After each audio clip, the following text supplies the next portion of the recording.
Good morning, students. This is me, Rashmi Gagwani. This is the third chapter of Social Change and Development in India, which is Stories of Indian Democracy. This is going to be the first part of this chapter. In this chapter, we will discuss about the forms of democracy like direct democracy and indirect democracy. We will discuss about the core values of Indian democracy, and in last, we will discuss about the tribal Panchayati Raj system and Panchayati Raj system as a whole. So students, let us start. Here I have taken a blank slide. Democracy of India अगर बात करें हम लोग, so students हम लोग बात कर रहे हैं डेमोक्रेसी की.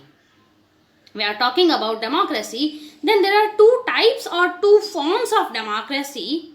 One is indirect democracy and another is direct democracy. In last year, class 11th, we have discussed about the both forms of democracy. Here I will give you a brief introduction about it. So students, first of all, we will start from direct democracy.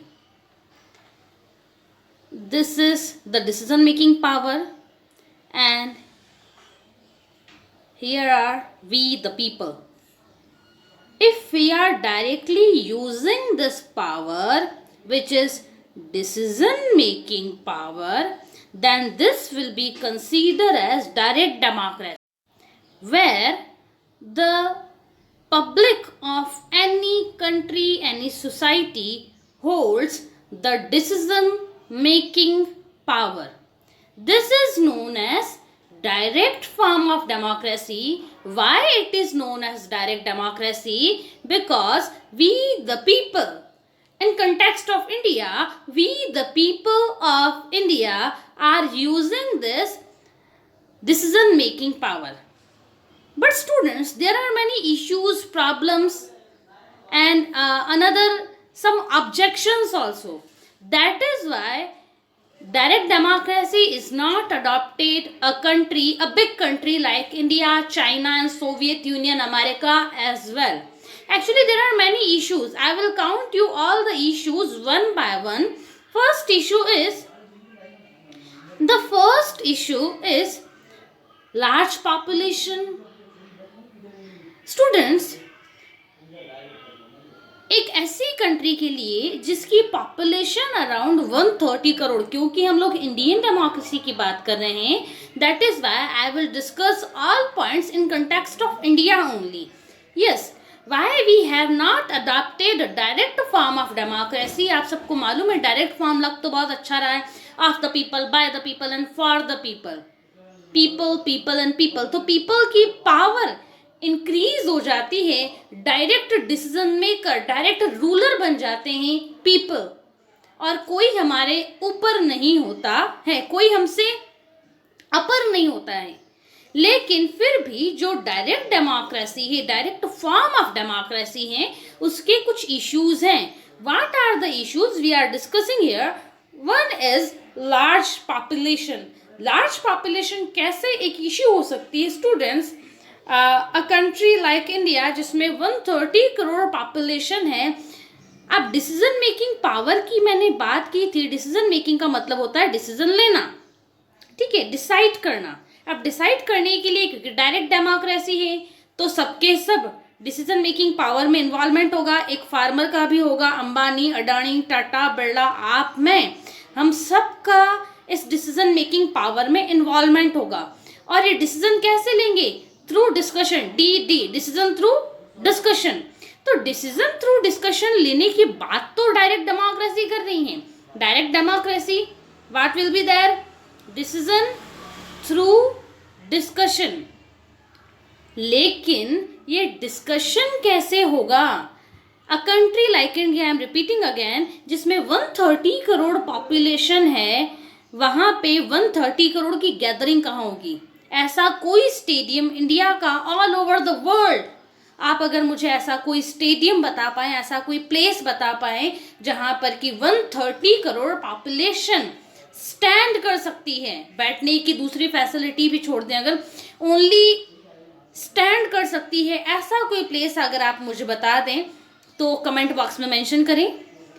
Students, ऐसा कोई stadium, ऐसा कोई place है ही नहीं जहां 130 crore population एक साथ gather हो और गैदरिंग के बाद वो वहां पे डिस्कशन करें, और ये डिस्कशन भी नॉन वायलेंट होना चाहिए। हमारे यहाँ तो आपको मालूम होगा, वैसे कई जगह पर अक्सर जब डिसीजन लेते हैं तो कई बार वो डिसीजन वायलेंट हो जाते हैं, तो ऐसी भी पूरी की पूरी पॉसिबिलिटी रहती है कि डिसीजन वायलेंट हो जाए। There are many issues. तो हम लोगों ने फर्स्ट पॉइंट डिस्कस किया कि due to large number of population it is not possible to gather at a place and to discuss without any violence or clashes or conflict as well। तो इन सारे conflicts को ignore करना है आपको, clashes को ignore करना है, violence को इग्नोर करना है, ऐसा गैदर हो पाना भी इम्पॉसिबल है। It is not a possibility, complete impossible है।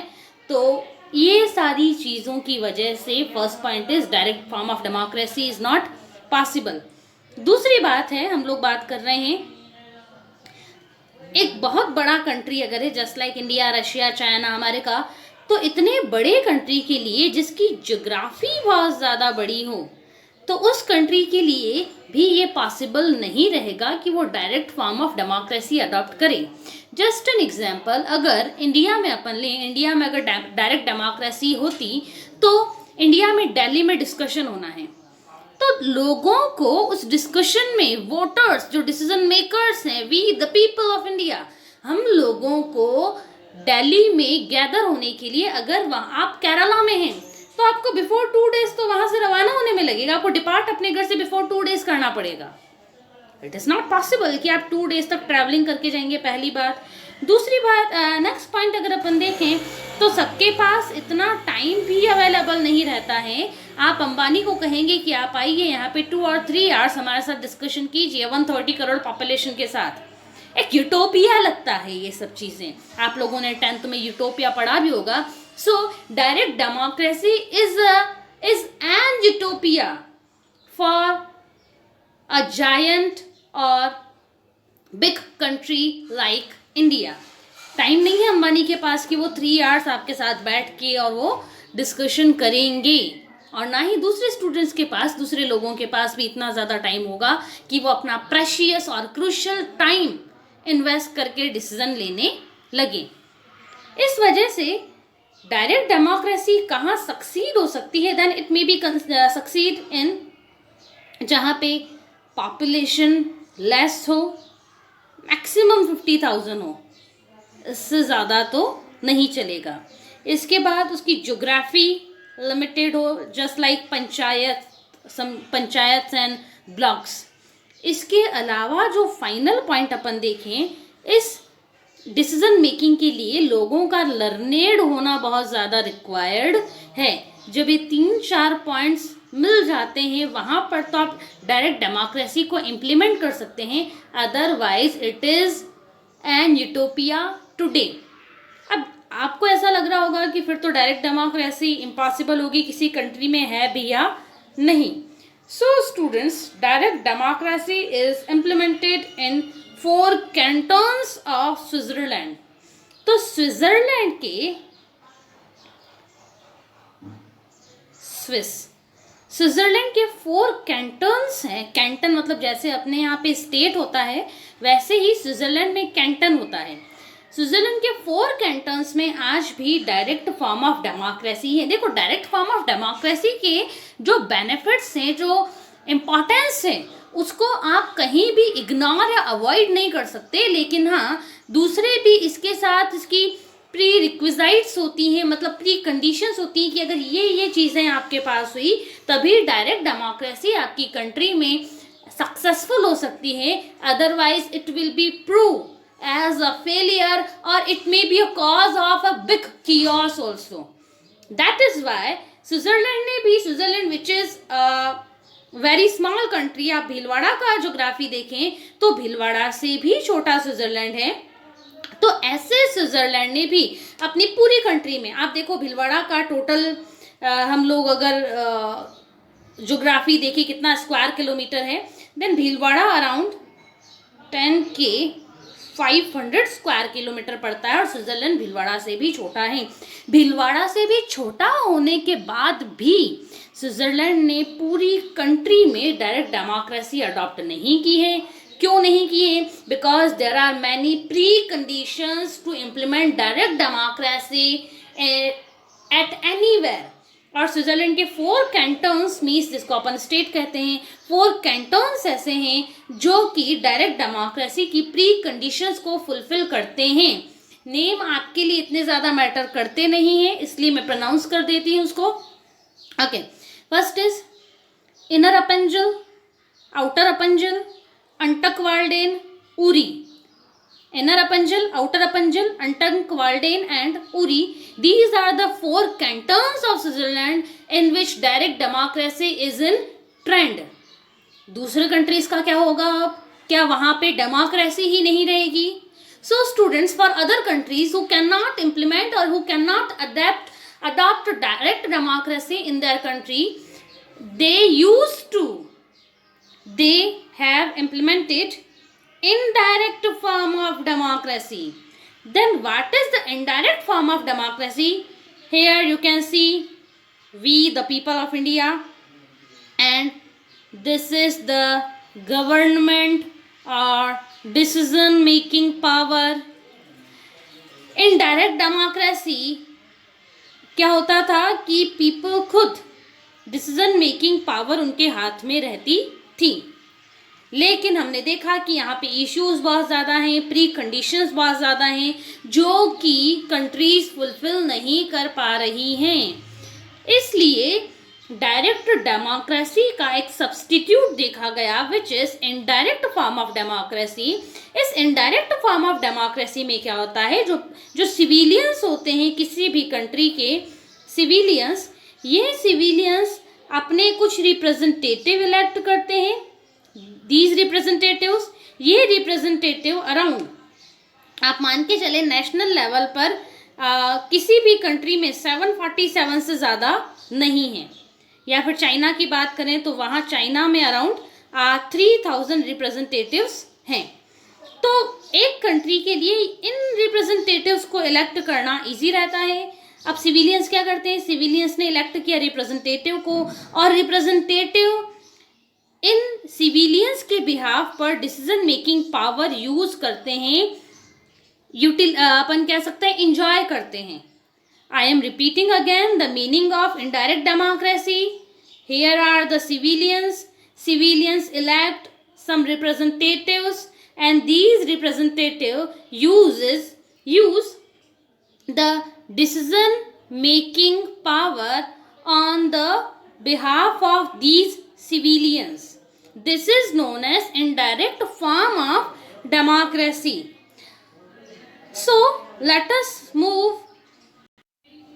और स्टूडेंट्स, इंडिया ने भी इनडायरेक्ट फॉर्म ऑफ डेमोक्रेसी को अडॉप्ट किया है। इनडायरेक्ट फॉर्म ऑफ डेमोक्रेसी में क्या है, जो स्टूडेंट्स अभी वोटर लिस्ट में जो एनरोल हो चुके हैं वो, उनके पेरेंट्स, हम सब लोग जो वोटर ऑफ इंडिया हैं, we the voter of India elect our representative, और ये रिप्रेजेंटेटिव जो है फिर हमारी नेशनल लेवल पर पार्लियामेंट में जाते हैं, और स्टेट लेवल पर हमारी होती है, नेशनल लेवल पर पार्लियामेंट, स्टेट लेवल पर हमारी होती है लेजिस्लेचर, और लोकल लेवल पर रहती है हमारी लोकल बॉडीज। जस्ट लाइक जो स्टूडेंट्स हमारे रूरल एरिया से बिलोंग करते हैं उनकी पंचायत, ब्लॉक, जिला परिषद एट्सेट्रा, और जो स्टूडेंट्स अर्बन एरिया से बिलोंग करते हैं वो उनके पेरेंट्स जो वोटर लिस्ट में एनरोल्ड हैं वो वोट कर सकते हैं for the municipal council, municipal corporation and nagar palika as well. तो we the people and we the voter of India elect our representative, और ये रिप्रेजेंटेटिव हम किस किस के लिए इलेक्ट करते हैं, यहाँ पे आप देख रहे हैं, for the parliament, for the legislature, for the local bodies as well. लेकिन स्टूडेंट्स, धीरे धीरे ऐसे माना गया कि ये जो रिप्रेजेंटेटिव हमने खुद ने इलेक्ट किए थे वो रिप्रेजेंटेटिव का अपने वोटर्स से कहीं ना कहीं एक सेपरेशन क्रिएट होता जा रहा है, वो उनके बेनिफिट के लिए बात नहीं कर रहा है। इस वजह से ये डिमांड उठने लगी that our democratic pattern should be more and more representative. How can it be more and more representative? We have read in last class about various committees which have recommended for that one. So, अब इस चीज़ के लिए कि हमारा मोर and more representative होनी चाहिए democracy, तो उसके लिए बात ये उठी कि कंटिन्यूस हमारा रिप्रेजेंटेशन होना चाहिए, कंटिन्यूस हमारा पार्टिसिपेशन होना चाहिए इन आर डेमोक्रेटिक इंस्टीट्यूशन. और पार्टिसिपेशन के लिए क्या क्या डिमांड्स की? पार्टिसिपेशन के लिए उन्होंने 2 डिमांड्स की.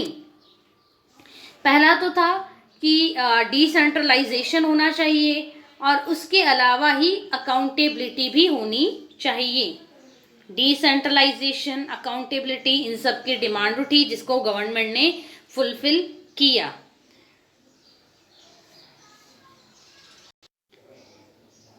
स्टूडेंट्स, डिसेंट्रलाइजेशन की अगर अपन बात करें, जो कि डेमोक्रेसी का एक बेस रहता है, जहाँ पे डिसेंट्रलाइजेशन है वहाँ पे माना जाता है कि डेमोक्रेसी की रूट्स बहुत ज़्यादा स्ट्रांग हैं.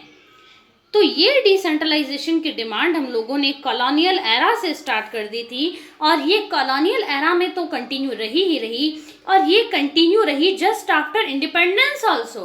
इंडिपेंडेंस के बाद भी इंडिपेंडेंट इंडिया में डिसेंट्रलाइजेशन की demand time to time raise होती रही. याद करो बलवंत राय मेहता कमेटी, इसके अलावा Ashok Mehta committee, Thungon committee and various other committees who have demanded और recommended for the decentralisation in form of Panchayati Raj. ये जो हमने आफ्टर इंडिपेंडेंस वेरियस कमिटीज बनी और इन कमिटीज ने इंडिया में मोर एंड मोर डिसेंट्रलाइजेशन की बात की और डिसेंट्रलाइजेशन के फॉर्म में इन्होंने डिमांड किस चीज़ की? They have demanded for Panchayati Raj system. और पंचायती राज सिस्टम को माना गया that this is a landmark progress to encourage or to make Indian democracy more and more participant. हमारी इंडिया को इंडिपेंडेंट हुए मोर देन 70 ईयर्स हो चुके हैं और इस 70 ईयर्स में हमारी democracy day by day deep rooted होती जा रही है, बहुत ज़्यादा स्ट्रांग होती जा रही है. लेकिन इसके साथ ही साथ कुछ एक इश्यूज भी हमारी डेमोक्रेसी के लिए रहे हैं. पहले तो हम लोग इस चैप्टर को अगर 2 पार्ट्स में अपने को डिवाइड करना पड़े, then we can divide this chapter in 2 parts. First is Panchayati Raj. तो पहले में तो अपन पंचायती राज की जो भी एक जर्नी रही है उसको देखेंगे और दूसरा अपना जो टॉपिक रहेगा इस पूरे चैप्टर का वो रहेगा अपना कि कैसे वेरियस ग्रुप्स के बीच में कैसे पॉलिटिकल पार्टीज जो हैं क्या काम करती हैं और clashes and competition between groups. जो वेरियस ग्रुप्स हैं, just an example, group of teacher, group of farmer, group of industrialist, बहुत सारे ग्रुप्स हैं. ग्रुप ऑफ स्टूडेंट ऑल्सो है ना. स्टूडेंट का ग्रुप आज की डेट में क्या कह रहा है कि ड्यूरिंग दिस लॉकडाउन फी आपको नहीं लेनी चाहिए थी. टीचर का ग्रुप कह रहा है सैलरी देनी चाहिए. जो इंडस्ट्रियलिस्ट रहेगा वो कहेगा कि जब मैं फ़ी नहीं ले रहा हूँ then how I can pay salary to the teachers. तो आपको मालूम पड़ रहा है देयर आर मैनी ग्रुप्स और इन सारे के सारे ग्रुप्स जो हैं इनके इंटरेस्ट जो हैं उनके बीच में क्लैशेस रहते हैं, उनके बीच में कंपटीशन रहता है और इसी कंपटीशन और कॉन्फ्लिक्ट को डिस्कस करेंगे. और ये कंपटीशन और कॉन्फ्लिक्ट डेमोक्रेसी में कौन ऑपरेट करता है? The political parties. तो हम लोग पॉलिटिकल पार्टीज के बारे में भी पढ़ेंगे कि उनकी फंक्शनिंग कैसी है. Let us start from the first heading which is yes students, the first heading is Indian constitution. और इंडियन कॉन्स्टिट्यूशन का जो सब हेडिंग है, सब पॉइंट है, that is core values of Indian democracy. मैं आपको notes share कर लूँगी, so no need to worry about the notes. आपको बस यहाँ इनिशियल्स देखने हैं और बहुत केयरफुली सुनना है. Yes, first heading is Indian constitution, इसकी सब हेडिंग आएगी core values of Indian democracy. अब students, core values of Indian democracy जानने के लिए अगर आपने अपनी प्रियम्बल पढ़ ली हैं तो इस प्रियम्बल को पढ़ने के बाद जितने भी वर्ड्स प्रियम्बल में बोल्ड हैं या फिर कलर्ड हैं, इटैलिक हैं, ये सारे के सारे जो terms of our preamble of constitution है, that are known as, that may be considered as the core values of our democratic system. Just an example, we the people of India, sovereignty, socialist republic, democratic, socio-economic, political justice, liberties as well, fraternity, equality, these all points are known as core values of our democratic system. In next video, we will discuss about all these points one by one. Till then, keep reading, stay at home. If you have any problem, doubt, query, then you can ask to me. Thank you so much. This is Rajni Kakwani signing off.